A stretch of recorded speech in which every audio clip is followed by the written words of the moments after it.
दुधाच्या बाबतीतलं जे मी बघितलं इट वॉज हॉरिबल. काय होतं? दुधाच्या बाबतीत खूप सिस्टमॅटिकली कसं काम करू शकतो म्हणजे अत्यंत ऑर्गनाइज पद्धतीने मी बघितलं. दोघा जणांची टीम आहे. एक जण स्कीम मिल्क पावडर ज्याला म्हणतो आपण तो विक्री करतो. दुसरा केमिकल फॉर्म्युला तयार करतो.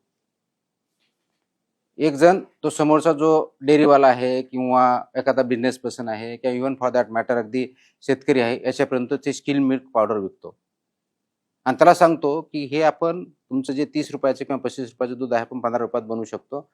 तुमचं क्वांटिटी वाढू शकतो आणि त्याच्यामुळे तुम्हाला आणखी पैसे भेटू शकतो. मग तो फॉर्म्युला काय म्हणून त्याचं नाव देतो. मग तो फॉर्म्युला देतो त्याच्यामध्ये काय काय पाहिजे हे एवढा कॉस्टिक सोडा एवढा पाहिजे त्याच्यात स्कीम मिल्क एवढं पाहिजे युरिया एवढं पाहिजे वगैरे वगैरे याचं कॉम्बिनेशन मधून दूध बनवतं.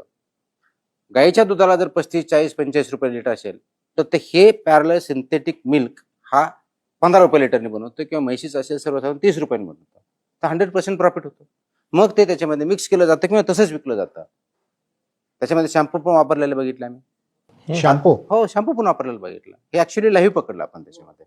आता हे ज्यावेळेस बघितलं जातं तर आपण नेमकं काय पित होतो हा प्रश्न मला पडला.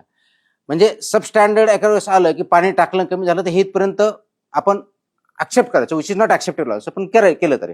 पण हे जे आहे this is a pure chemical industrial chemical. ठाण्यामधली कंपनी तिथे इंडस्ट्रियल केमिकल तयार केलं त्याला त्याचा लायसन्स नाही.